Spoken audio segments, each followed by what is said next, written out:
up dive. Feel the vibe, get ready to ignite. Untold stories in the airways, flying through the night. Experience voices, tales so bold. Streaming live, the truth unfolds. Untold Radio Network, where secrets come alive. New episodes daily, the mysteries thrive. Great guests, super chat, it's so I remember right. Share and subscribe, join the side where truth can't hide. Aliens in the attic, UFOs in the sky. Cryptids lurking, oh my, oh my. Ghosts in the hallway, whispering your name. The paranormal, the unexplained. Become a VIP, get the inside scoop. Unlock the mysteries, be part of the group. Live streaming stories, they're talking to you. Super chats buzzing, join the crew. Untold Radio Network, the secrets come alive. New episodes daily, the mysteries thrive. Great guests, super chat, it's a wild member ride. Share and subscribe, join the side where truth can hide. So if you've got the guts and you want to explore, tune into the Untold, it's what you're looking for. From aliens to ghosts and all that's unseen. Untold Radio Network, where the world's mysteries convene.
Good morning, everybody, and welcome to this week's episode of the Paranormal Spectrum. I am your host, Barnaby Jones, from Cryptids, Anomalies, and the Paranormal Society. We are live. That's right, live in studio today. We've had a few pre-recorded shows, but this week we are back live.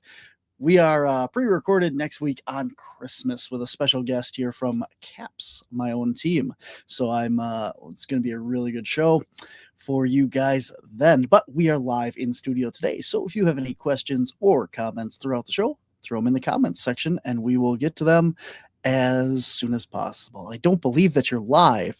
You're alive. I am alive and live today. Welcome to the show. Thanks for tuning in, man. Awesome.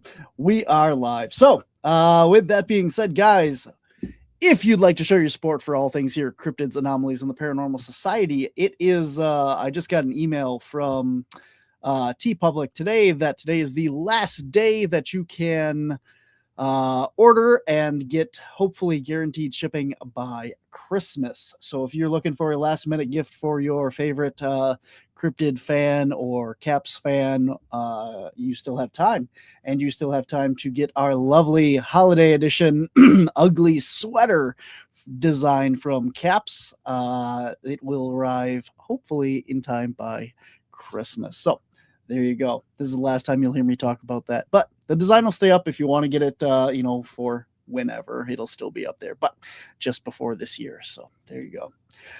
The Hairy Man of Dairyland, Wisconsin's Bigfoot, our feature-length Bigfoot documentary, is available on our Patreon page for just $3. It features the people, places, and evidence of Wisconsin and Bigfoot. Very cool. Added to our schedule, if you guys want to meet us in person, we are now going to be at ObscuraCon. This is coming up in March of this year.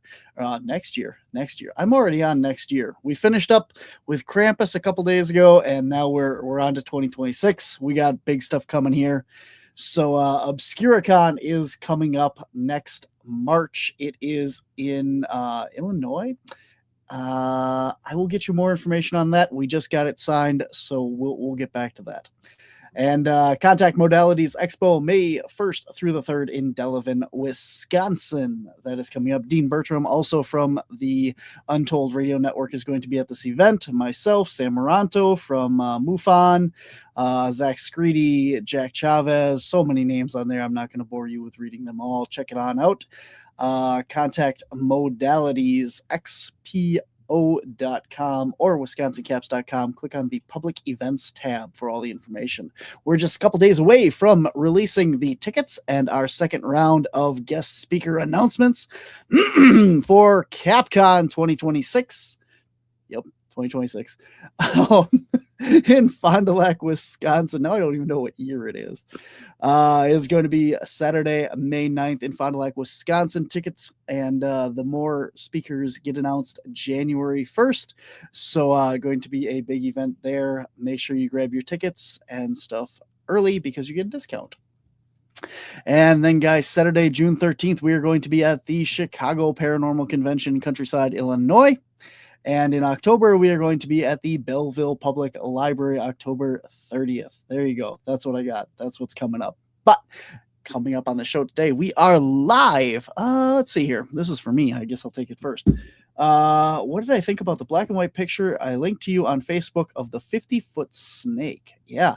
So he sent me a picture of a giant snake that was photographed from an airplane, I believe. It wasn't a helicopter. It was an airplane. And I don't know. It's black and white. It's supposed to be older.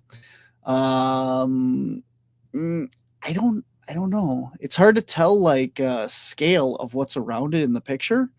So I'm kind of leery. It could be legitimate. I mean, snakes can get pretty big, but that's a big snake. So I have a couple herpetologist people coming on in a couple weeks, so hopefully we can ask them if you'd like, bring it back up, and I will send it to them beforehand.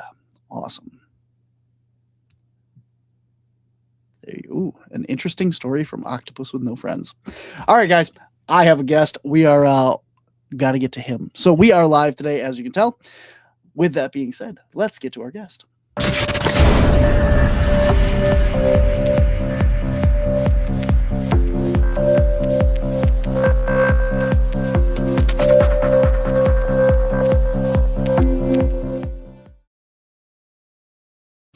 Awesome. My guest today is Insane Joe. Joe is the co-host and driving force behind a popular paranormal podcast, which he initially launched in 2017, before fully focusing on the mysterious world of the paranormal in 2019. Alongside his wife, he has cultivated a passion for investigating historical locations, seeking both answers and an appreciation for the history contained within. Their approach is refreshingly honest and grounded. What you see is what you get. The duo strictly avoids jumping to conclusions or using fancy editing. If an investigation yields nothing, that is precisely what their audience is going to see or hear. Joe emphasizes that he and his wife are not experts and do not claim to be. Their work is driven purely by the fun of the pursuit, the search for truth, and a love of history, never for fame or fortune. Please welcome to the show, Insane Joe. Joe, welcome to my show. Hey, how you doing? Good, man. I have had the pleasure of coming on your show a couple times, so now we got the tables here. Yeah, and we do the paranormal in Chicago every year. I see you at that one. Absolutely. For the last 3 or 4 years now. Absolutely, man. So, all right. Well, let's start off with tell us about how you got interested in this stuff. well, interested in this stuff for doing the podcasting. I mean, there's a story to both. I mean, I'm disabled and we were taking a road trip to get my dog Nitro passed away, is Siberian Husky.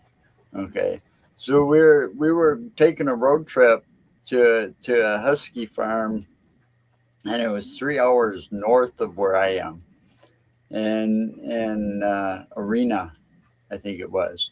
Anyway, along the way, me and my buddy, my friend at the time, he was playing chauffeur, and we were cracking up the girls in the back seat, with all the stuff we were saying to each other. And they say, "Oh, you should start a podcast." Well, I got us started, but people didn't like what we were saying, because we were talking a lot of politics and religion, and my views may not agree with everybody else's. So we weren't getting any followers and stuff. So in 2019, we decided to switch to paranormal. And ever since then, it's been a trip. You know, I've got a lot of great people, that are passionate about this. Uh, I've got to collaborate with Dale Kazmarek, for example. We've gone and did the Buddy Holly crash site in Iowa one year. Then we did the Far R School in Maxwell, Iowa. So it's been an interesting trip, and when I decided to do the paranormal, it had a lot to do with what I went through in '95 at the end of '95, about this time of the year. Actually, I was diagnosed with leukemia and died, and had an out of body experience. And I saw my mother being treated in the waiting room, and them working with the paddles, trying to bring me back. And the next thing I know, I'm like, I believe anything's possible. And I say that a lot. I keep an open mind when I go out and look for things and research. You have to, it's all theories anyways. And so nobody's right and nobody's wrong. Absolutely. That is as to quote your name, insane. That you've recently had a article written about you in an online magazine that you sent me, and it's just fascinating, the stuff that was in there. As far as like, you didn't just pass away the one time; it's been several times that you've had these near death experiences now. Yeah, it was several times, and I tell you, it's really changed my life. I mean, when they say you were that close to death and you reflect back on your past, everything you did before then, I really did that. And I tell you, I actually started writing letters to ex-girlfriends and stuff because I was such a jerk to them that I was doing it to apologize and stuff. And I pretty much straightened out. It took time. It didn't happen like overnight, but I changed my ways. You know, I started, uh, thinking different. Not thinking so much for myself, not being such a jerk. I mean, I was a womanizer, and some people would use some bad words, call me a male slut, you know, but that was quite a few years ago. And I realized that karma is something that's real. So, with that in mind, I started trying to do the right thing, you know, and instead of doing the easy way out, because the right thing isn't always easy. It takes a lot of work, and I had to repair a few relationships, got rid of a lot of toxic relationships, it was a lot of soul searching, but it happens when you get that close to death. It does happen, and how you use it, you know, I feel I've improved my life a lot since then. I've been married and faithful to the same woman for 15 years now. Wow. We've been married for 15. Well, it'll be 16 in February. That's awesome, man. So tell me a little bit more about, like, you had this out of body experience when you've passed away several times. Did you have a very similar, like, out of body experience each time, or did they differ? Tell me a little bit more about that. No, it was more pretty much the same thing. I was kind of, like you see in the movies, you're kind of floating above your body, but you see the lights, those lights in the operating room, or the emergency room, the lights that they have over you. You see those. I saw them working paddles on me, but I heard the conversations like between the doctors Mhm. and my brother, my stepfather, and my dad that were in the room. I saw them like crying, and it's like my little brother saying, "Look, you're my older brother. You got to be around," things like that. And then my mom had heart problems in the past, and somehow I ended up not too far away, but just out in the waiting room area, and I saw them working on my mom because she had an attack or an episode, and they had to give her a shot to bring her back. And it's just those little fragments of memories from that. But that whole experience is also one that some would say led me to. I have these feelings every now and then, and I've only gotten these after it happened, a few years after it happened, and they've gotten more accurate the more I pay attention to them. I try to ignore it a lot because it's always bad news, and I don't want to deal with that because I've seen too much death in my life. Especially I lost a lot of people in a very short time. It was like my dad, my stepfather, my girlfriend. They all died within a 2-year period. And that was after I survived what I did. But during that time, I was getting those like dreams of bad things happening, and I'd be able to narrow it down. And then I was able to narrow it down to where it was like from three to just one person, and I've never been wrong yet, and I don't like that. You know, I mean, I knew about my mom dying before she died, even though she was in a nursing home and was going downhill. But the day of, I went to see her, and it's like I turned around with my girlfriend and I said, I can't be here. You know, it's over. She's about to go. And no sooner did we get home, about an hour later, we got the phone call, and I've had to live with that because, my mom probably wanted to tell me something. And I've just seen too much in such a short period of time that I shy away from it a lot. But when it happens and I can't ignore it, I try to tell my wife, and she's my wife and I make a great team. She understands me and I understand her, and we make a great team. And so when I tell her things like this, she helps me through it, you know. But I try to ignore it as much as I can because I really don't want them to know that information before it happens.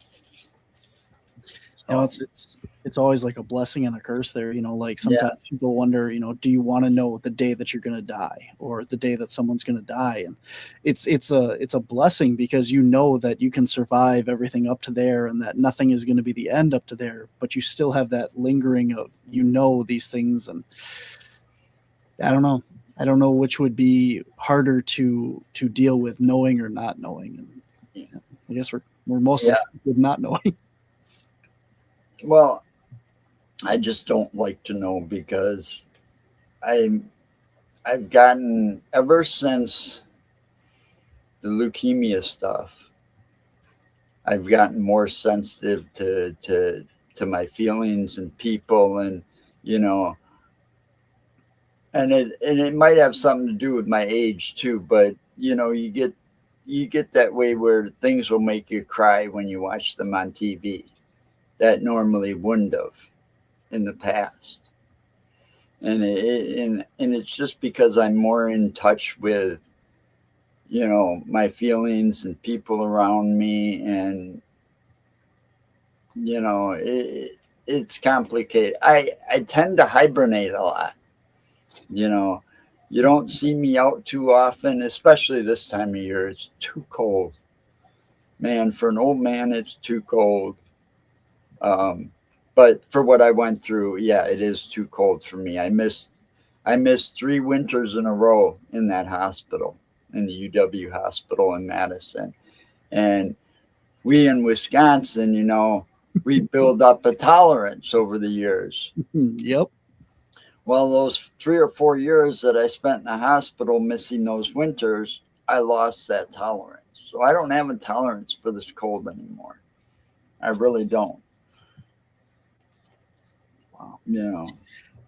It kind of gives me that story of a little bit of I haven't seen the movie in a long time. Correct me if I'm wrong, but It's a Wonderful Life. Isn't that like the guy wishes that he was never born, and then they take him back and show him what the world was like without him there? Yeah. Okay, so that's kind of what this kind of seems like. Like you're having all these rough time and stuff, and then you meet this near death experience where you see your brother, you see your mother and stuff going through all this stuff of how much they care about you in that, and it shows you what the world would have been like if you weren't there. And it's just, I can totally imagine how much that would change and alter you, and just open up your eyes, and anybody for that matter, to have those experiences, and that would be absolutely a life-changing experience in all aspects of it. Yeah, it's another way to look at it is you kind of, as you're sitting in that hospital bed fighting for my life, you got nothing but time on your hands. And so after that near death experience, you're going to lay back and you're going to think about things you've done in the past, Mhm. and how can I be different, you know, and a lot of that is what I was doing. And I was kind of like judging myself, and you are the hardest judge on yourself if you're any kind of person at all. That's what will happen to you. And I've survived a lot of crap over the years and through my lifetime, and you'd be surprised at this stuff that I've actually survived. But the whole thing is surviving that. I get a lot of this. It was meant for a reason. I was meant. I'm not. Like a lot of people would come to me and say, "God's not done with you yet," type thing. And I'm not a religious person. I told my mother-in-law after I got married, actually before we got married, I told her that she wanted me to go to church with her and my wife that one morning. And I looked at her and I says, if I walked into the church, you would believe in spontaneous combustion. Yeah. That's how much, I'm not against religion. I'm just against going to a church to practice. Mhm. Okay. And so she laughed, and I figured, well, we're going to get along, and we did. But, I still believe, because, but I don't believe in death for me. I go around and I've survived so much that it almost seems impossible to kill me, you know, because I survived uh, a car accident back in 89 or 90 or whatever, and my car flipped and it was all over the radio, and they actually had me dead before I got to the hospital. And no, didn't happen, you know. So I go around, and because of the leukemia, it's a blood cancer. I go around telling people I'm a vampire. I'm going to live forever. Okay, it's kind of a joke because my brother started it because before I got leukemia, I worked third shifts Mm-hmm. and I was a security officer. So I had to stay awake, you know. So I'd go to bed about the time the sun was coming up, and I'd wake up about the time the sun was going down. Plus, I'd eat all my, beef products bloody rare. Mm-hmm. So my brother used to joke, you're a vampire. Well, it kind of stuck, between that and people calling me Charles Manson when I would, this was a lot darker. That my mom pulled off. She called me Charles Manson one day, and I kind of ran with it. Man, yeah, that's insane. Like there's so much stuff that a lot of my guests on here, the mediums and stuff, talk about after when we pass away, we enter a new soul contract, and we come back to this plane of existence, this life that we know it as, and we're agreed to come back to learn certain lessons or help someone or do a purpose.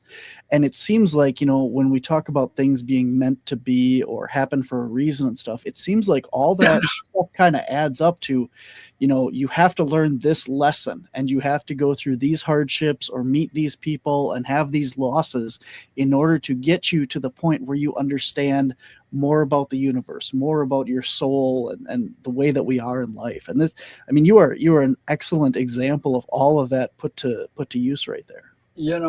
And that kind of, you know, when like I said, I was like, a male slut or whatever. But when I was looking back on things, I was like sitting there, like wondering how these relationships didn't work, or,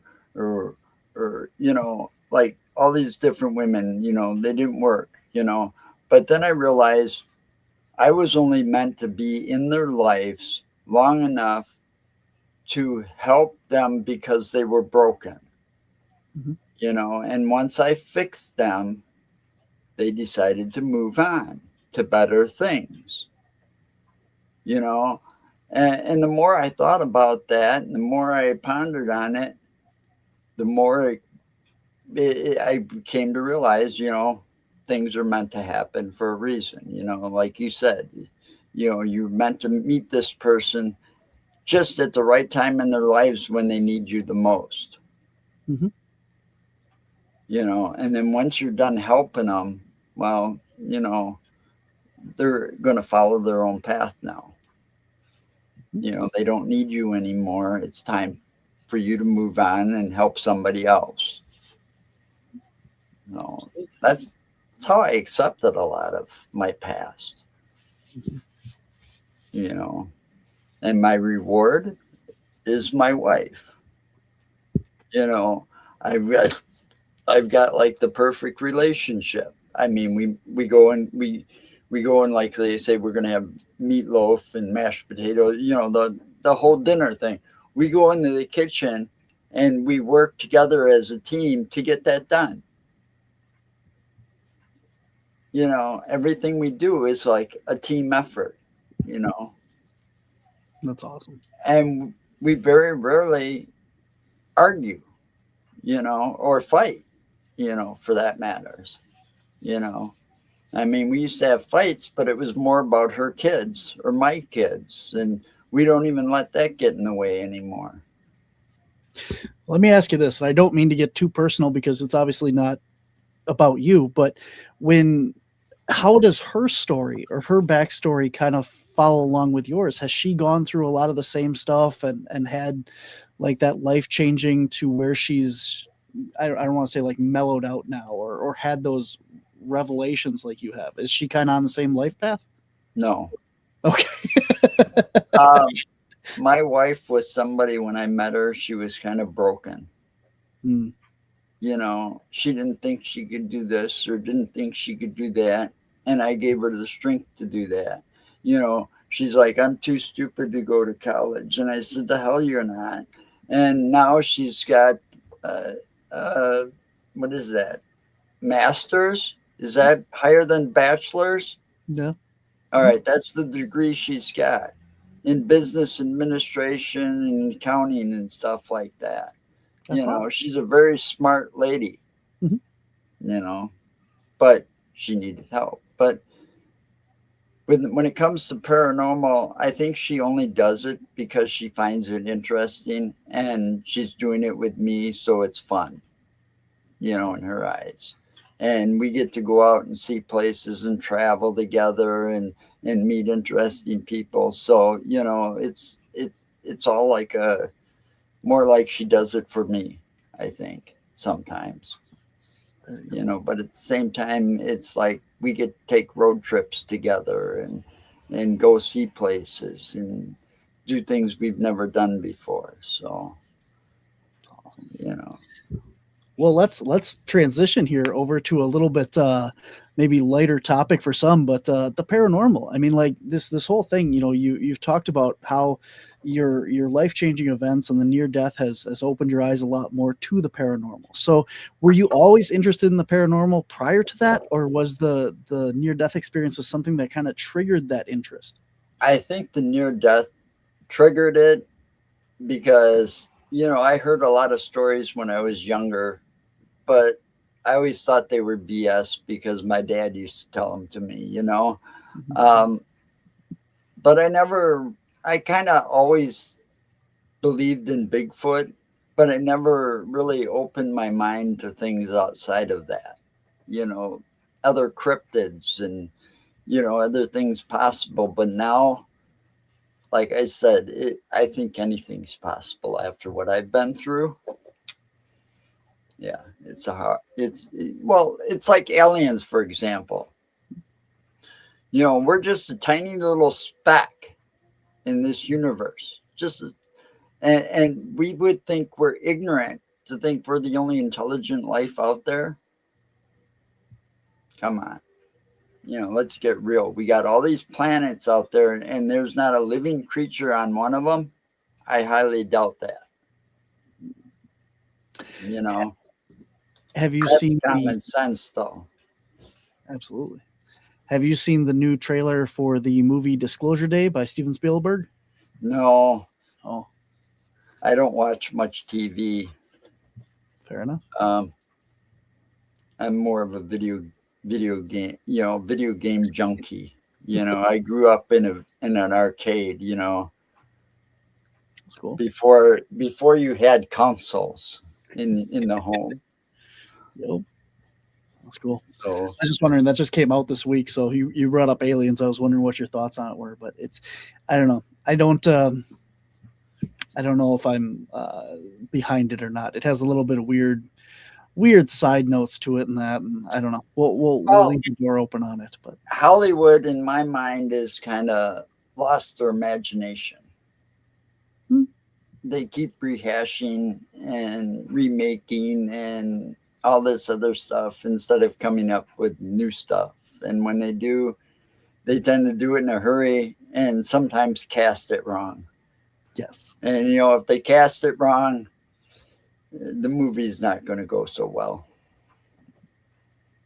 You know, What's your favorite movie while we're on the topic? uh, my favorite movie is one that you probably don't know. All It's right. it's actually an entire trilogy of 4 films called Billy Jack.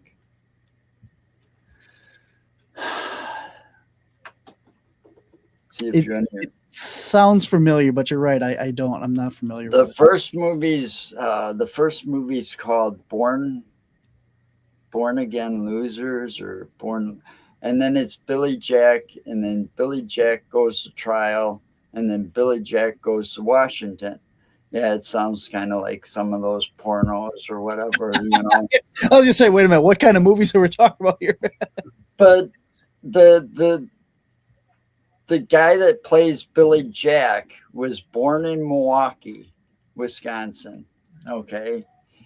And he went out in California, and that's where he met the golden lady, Dolores Taylor. And on a very low budget, they put these movies together. And I keep saying what the world needs is a hero like Billy Jack now more than ever. But Mr. Kaiju Ninja here would like to know, on the topic of your favorites, what your favorite video games are, since you said that you were more into those, and what are you currently playing? I'm playing I play a lot of the racing games. And I do like the wrestling game. I'm currently playing what is it, WWE 2K25. Yeah. I'm Awesome. currently playing that one as much as I can with the one, bad paw. But I got an Xbox X so that I can play on the island. So Nice. Very cool. Very cool. Well, so you've done a lot of paranormal research. You've gotten to go to a lot of these really cool places. We talked about how you were interested in the history of these locations and stuff, as well as the paranormal and that. So let's talk about the Buddy Holly site. That's kind of cool. I've never heard too much about that, but I'm familiar with the story. That was a helicopter crash, wasn't it?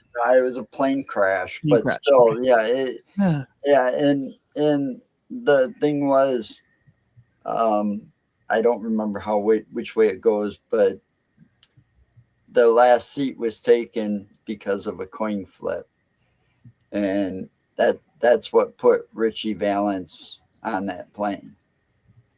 It could have been Waylon Jennings.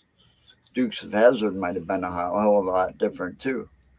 But yeah, so it was a plane crash, and they didn't take, where the concert was and where they took off and where they crashed wasn't that far. It had to do a lot with the weather. It happened in February. It was cold, and there was a lot of ice on the wings and stuff like that. And the heater on the bus broke down. That's why, and Buddy Holly chartered the flight, for everybody. Well, for some of them. So yeah, and they all died, crashed in a cornfield in I don't want to get that wrong. Clear Lake, Iowa. I think that's what it's called, Clear Lake, Iowa. Anyway, they crashed in a cornfield out there, and nobody survived, including the pilot. So, and I tell you though, going out there, it was so surreal, because I love music more than I like TV. You can take away my cable TV and all that. I don't care. Just don't take away my computer, because all my music is there, So we're out there and we're doing this, but it's like all these people were coming and going, to pay respects, You got these great big Buddy Holly glasses right on the roadside, so you knew where it was. Go down the trail. I don't know how far the trail was. You had to walk down this trail next to the cornfield, and there's the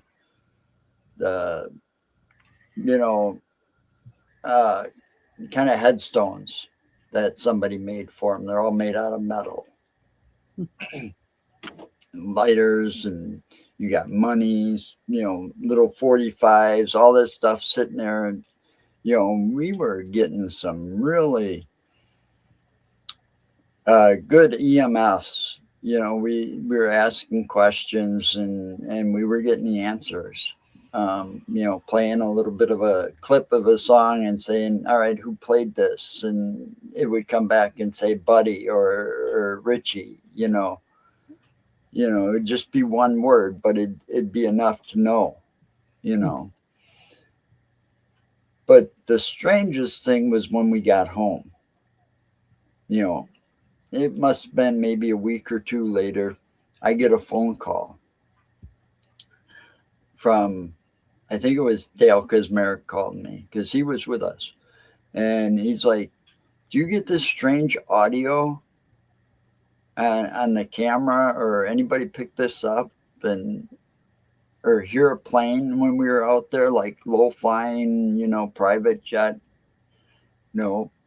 But we got that on one or two of the recordings, because we had cameras out there and we had little EMF recorders and all of this. We had the whole works, and we picked it up on a couple of different things, and there was no plane.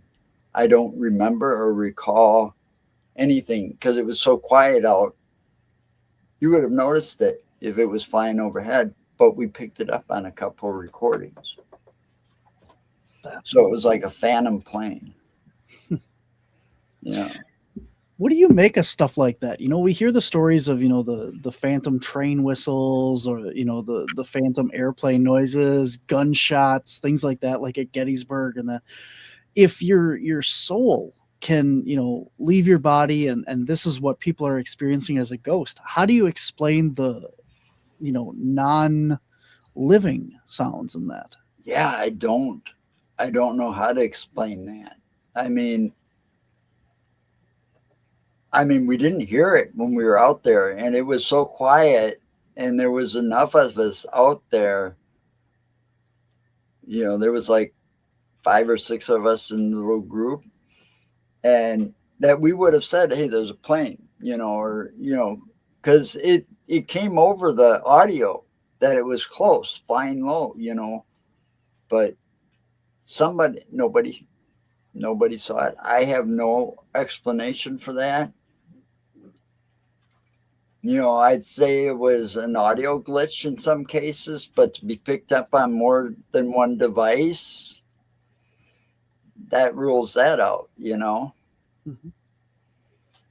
So I don't know. I don't know how to explain that. I really don't. Some things are not really meant to be explained, I guess. Interesting.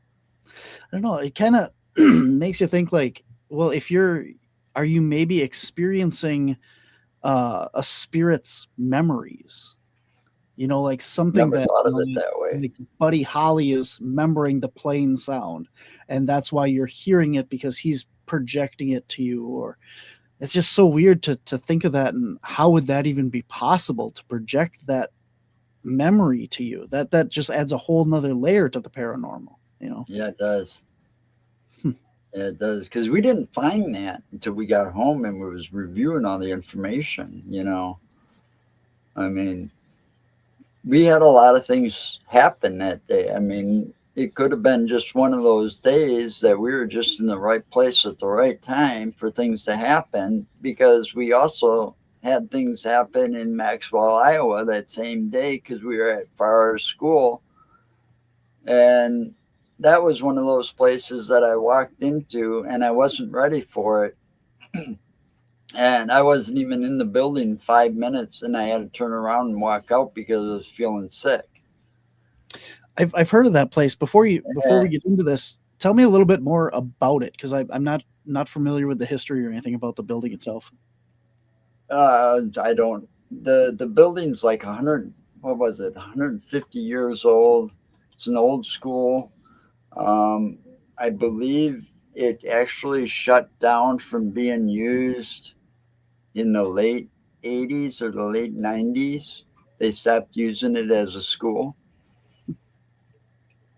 I don't know a whole lot about it You know, Okay. my That's fair. memory's not that great, but Fair.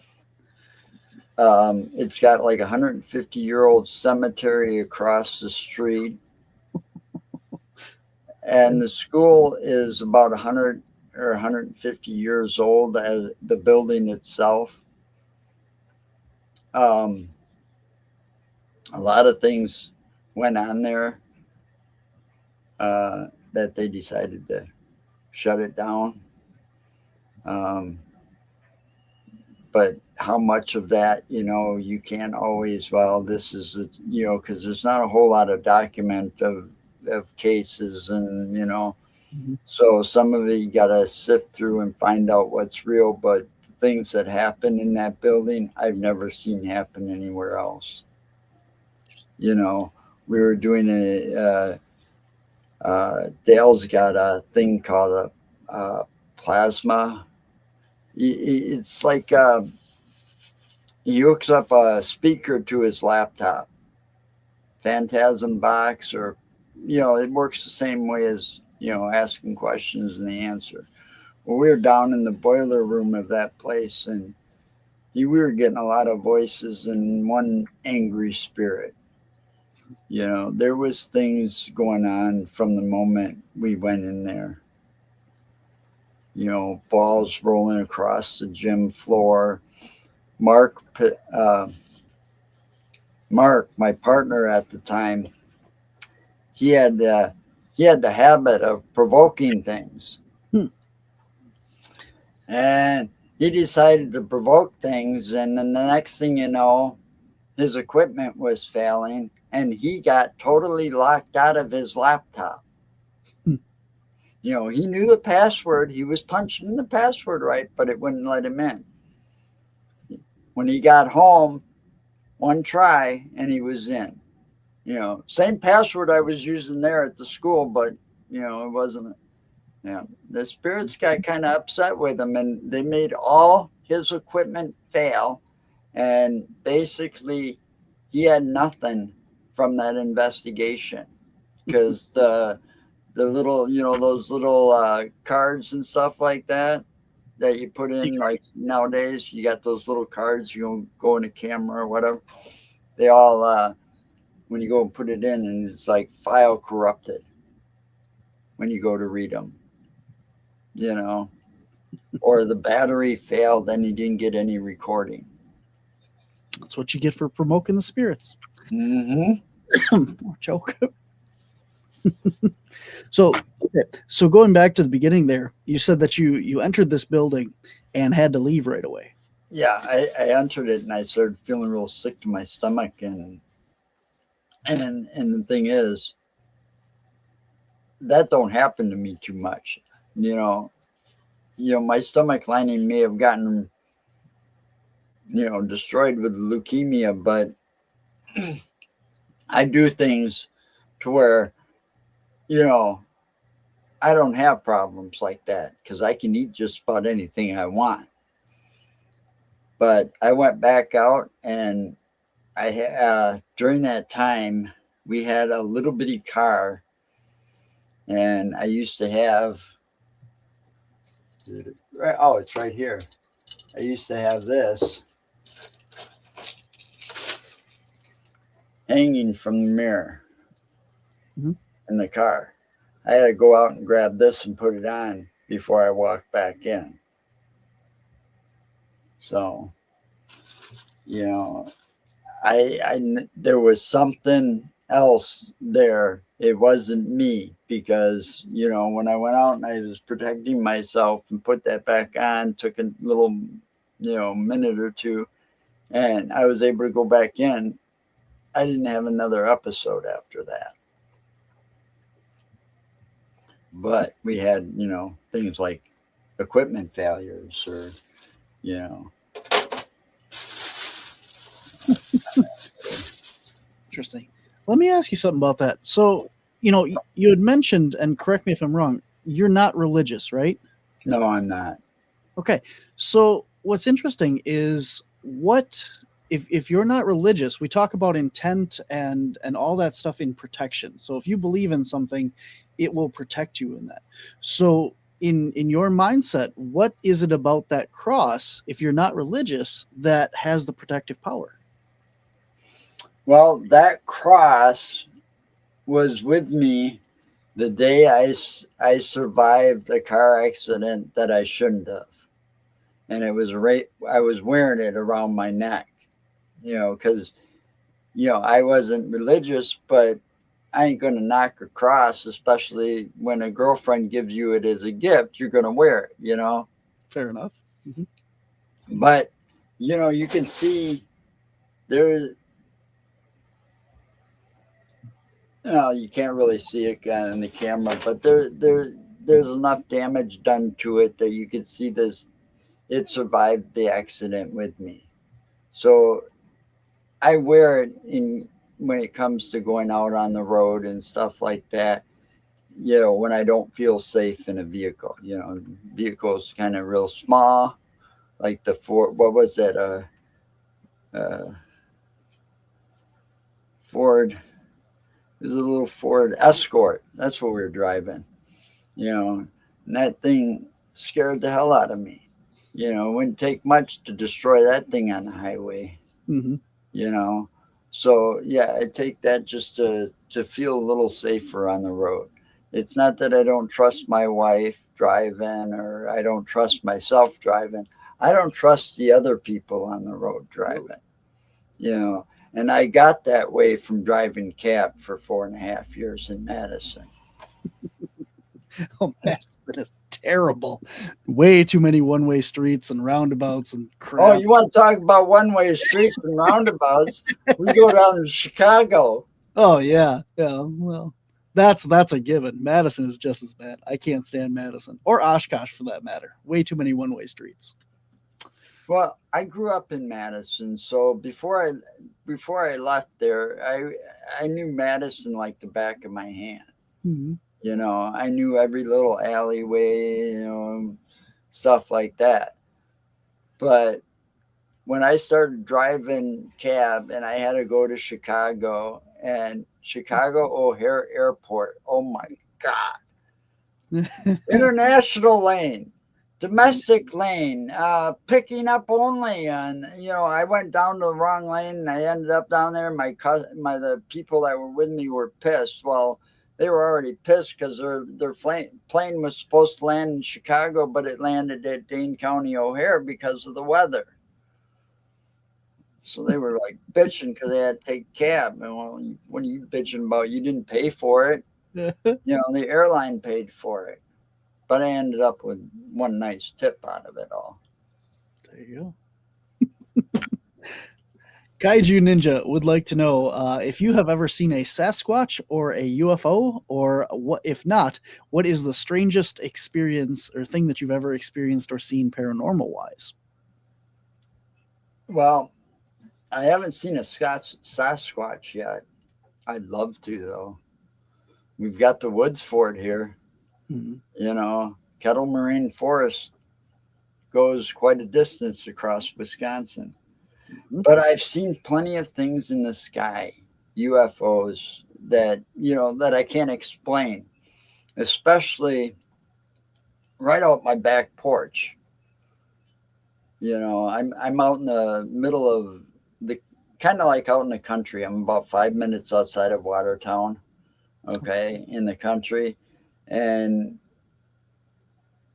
my back porch, there's like a man-made lake, the well, and then there's a cornfield and all this and trees out there. But above this, there should be no lights out there, Should be.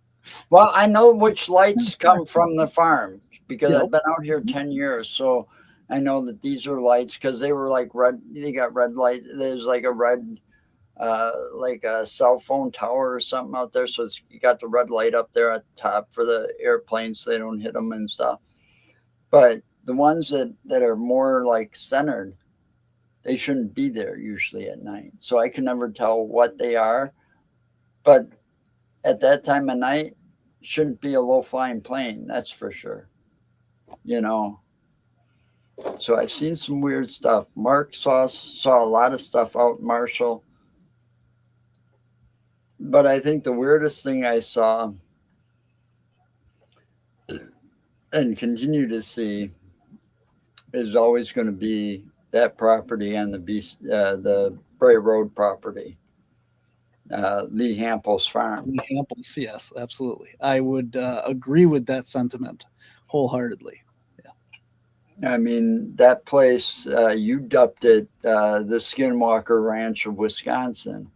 Yep. And I'd have to agree with that after the night that uh, it was Dale Kazmarek, myself, and Mark. We were out there trying to do an overnight investigation. And I've lived here all my life in Wisconsin. Okay. So I've seen a lot of crazy weather, that kind of stuff. But we were out there and we had there's a cornfield that runs right alongside the 30 acres of hay farm, and we had the thermal cameras and we had a bipedal figure in the cornfield Hmm. on the thermal. And, you can hear Dale and I talking about it, and he's trying to keep track and he lost it. And then the bipedal figure we figured was following Mark because he was walking out and, was quite a ways out there. And apparently he was talking to something that was following him in the cornfield. So we were trying to stay there until about 5 or 6 because that's when all the trail cam pictures get some of the coolest pictures. We saw right around 6, 7-ish, we're trying to stay out there that long.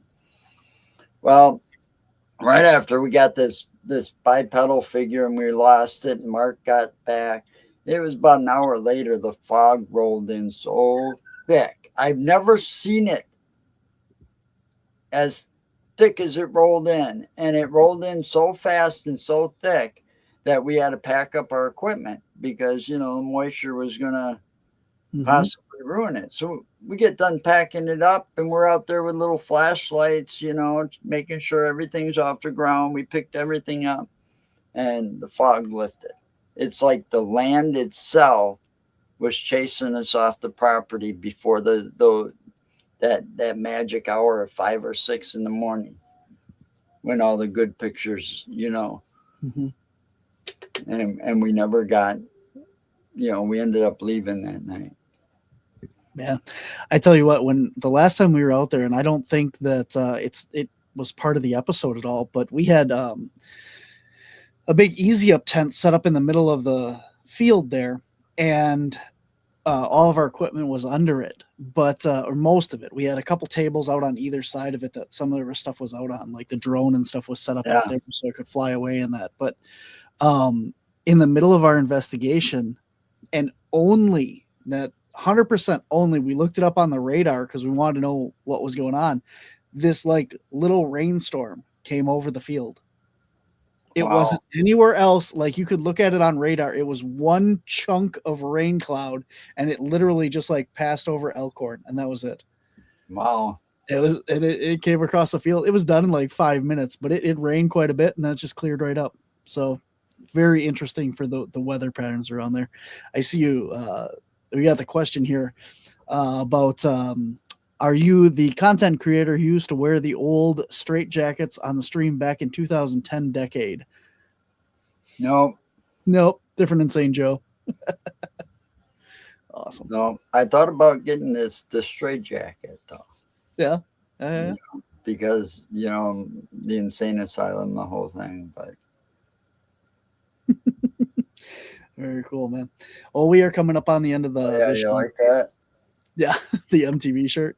Yeah, it's one of those ones you can buy in the store, like at Walmart, and the old retro shirts, and I remember that because I remember when MTV first aired. He said that guy was Insane Joe as well. There you go. Oh, watch out for copyright infringement now, man. Jeez. Yeah. Well, so you have, correct me if I'm wrong, you actually have 2 podcasts, right? Because you talk about like horror movies and stuff too, right? Yeah, that's not my podcast, but I am on it quite a bit as a co-host. We talk horror movies, classics, and cover things like Friday the 13th, Halloween, Leprechaun. We can get into some of the classics. We've been doing some of the upper the newer ones like Scream and stuff like that. So yeah, we cover a new one every Tuesday. What is the name of that podcast? Where can people listen? And your other one as well. Well, that one's Fear Fans, and that can be found on YouTube. Um, Don Elmy or something like that. That's the guy that Nick, my friend Nick and Don run that. And then my show, Insane Asylum. Well, you can find me on our YouTube channel and our Facebook page, and I do that Thursdays or Fridays. And tomorrow is gonna be special at a special time. It's gonna be at 3:00 because I'm kind of like what do you call that? Awestruck. Making it convenient for the guest. Yep. So, and I'm going to have a very special guest. His name is Chad Lewis. Amazing guy. Yep. Yeah. Well, every time this started, this started the very first year I showed up down there in Chicago at the Paracon that Jack Chavez. Yep. Chavez puts together. I walked through the door and I just had this hat on and the vest you got me on that graphic, that vest. Okay. Because I've got a newer vest now. But, you've seen the newer vest. I had to buy more patches from you. But, I walk into the main door and here's Chad Lewis going like this and flagging me down. Come over here and talk to me, every single year. Since then. That's awesome. Yep, Chad is an amazing guy. I'm hoping to have him back on here really soon. I just reached out to him, so we will see if we can get him back. He's a busy guy. He sure is. I mean, his first excuse, because I was supposed to have him on as the first show from when I came back for the winter months, and he had to cancel because he double booked. Mm-hmm. And that's because he's going to all these libraries doing his thing. And I don't think he can keep track. He needs somebody to keep track of this stuff for him. Absolutely. Yeah, he's literally ChadLewisResearch.com. He's got just insane amount of booking dates just everywhere. He's at libraries from Iowa to Wisconsin, Minnesota, and everything. Grandizer has a question. He said, what were your influences into the paranormal genre? TV shows, radio, books, stories passed down, your personal stories, other? Well, let's see. It was mostly books, and I was never one to read books. The first book that got my attention was a hardcover book called Weird Wisconsin. It was written by Linda Godfrey, God rest her soul. Mm-hmm. And it had so many interesting stories. And then I started by reading Chad Lewis's books and following some of his dare videos on YouTube. and yeah, ever since then I was hooked. So it was mostly from books. Your local. Oh, and it would be, and when I was driving cab, I don't know how many of your listeners would remember this guy. His name was Art Bell. You know who Art Bell was? Mm-hmm. Yeah, I used to listen to his show in my cab all the time because I only got AM radio and, there wasn't much on AM radio to listen to. Grandizer says he might be the same age as you with books, very few movies like The Legend of Boggy Creek and In Search of with Leonard Nimoy. Oh. Yeah. Very cool. Awesome. All right, man. Well, tell us a little bit about your podcast, where we can find it, and we'll take this home here. Yeah, well, my podcast is called Insane Asylum, And I tend to speak with the people I find the most interesting in the paranormal field and try to have them on guest as my show. And we do it, it's going to vary. It'll be either Thursdays or Fridays. It depends on when I have a guest. But you can find that information out on the Facebook page and or the YouTube channel. You'll see a notification ahead of time. And you can always check out insaneasylumpodcast.com for all those links. It's all on the front page of my website. So Very cool. And those are in the show notes here. I have I have the Insane Asylum podcast up. What is it? Hey, does this say? The Insane Asylum on Facebook, Utterly Insane Asylum. There we go. And the Things Ghost Society, I also have in the show notes for you as well. Oh yeah, it's because I'm part of Things Network. Yeah, I got you. I'm part I'll of promote the things you don't. I'm part of a couple of networks. It's because I met a lot of great people over time, and they asked me. So I'm like the president of the Things chapter of Wisconsin. And I appear on some of those other podcasts. One from the UK. I can't think what it's called every now and then because they just put a general chat out. Like tomorrow night, I'll be on Jeremy York's show with him because they're doing a end of the year Christmas type special tomorrow night. And then Monday there'll be one from the UK that I'll be on for that too. So yeah, it's fun. It gives me something other than to just sit around here and be bored. I'm disabled. Nobody will hire me anymore. So, and I got two kind of like working for myself a lot. I owned my own business at one time and driving cab, you're kind of your own boss. So, yeah, I don't like working for other people. Too set in my ways. Understandable. So when my wife's working, it's just me and my dog. Awesome, man. Well, it's been awesome. My pleasure having you on and chatting. Thank you. Having you on my show for once. Like I said, I've been on yours before, so we've swapped here. So awesome. Grandizer says, thank you, Insane Joe, for your time, insight, taking questions and commentary. Much appreciated. Stay happy, healthy, safe, and blessed. Awesome. He also wants to know, have you ever interviewed Zila Edgar? I don't think so. The name's familiar, though. Okay. I don't know that one either. She is based out of Wisconsin, too. Popular content creator, author, too.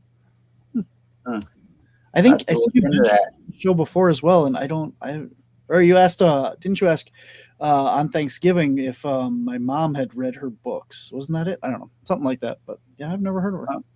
Happy holidays to you and your mom. Thank you, man. Say hi to her for me. No, will do. Absolutely, and we look forward to seeing you in a couple of months here, hopefully. There we go, at the Chicago Paracon, where we always get to see you and stuff. Well, yeah, it's when it warms up, it starts warming up right around March, end of March. I start not doing my shows and stuff so much, and I start going out and exploring. Sounds right. And I really do have a lot of fun going to the paranormal conventions and stuff like that because you meet such great people. Absolutely. I mean, I was there this year. I was there from beginning until they were kicking us out at the paranormal convention. Yeah. I mean, Jack was so nice to me that I was able to park my truck right next to the hotel, the place it was at. So, we came up there with the truck decorated for the first time, all decked out. Well, it's going to be even more decked out now, but we're going to get this going. And it's got lights. We had the light bar in there. And, next time we'll have the musical horn set up and we'll come in, playing Carry On Wayward Son, Ooh, because I'm a big fan of the supernatural. yeah. I should The say show. that. I'm a big fan of the supernatural show. So, I was gonna, let's see here.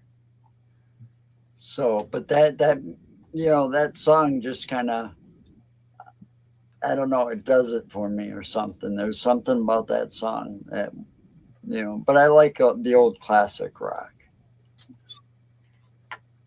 from the 70s, back when music was good.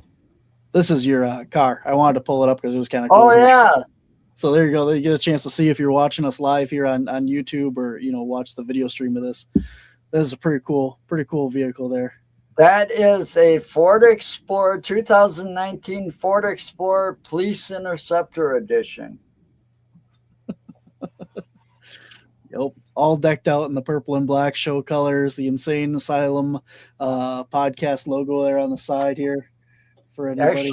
Actually, it's more decorated than that now because I think we got the Caps logo going down that back. See where the back window where the one round sticker is in the middle. We're putting them all up and down that thing, so yours is up there on both sides too.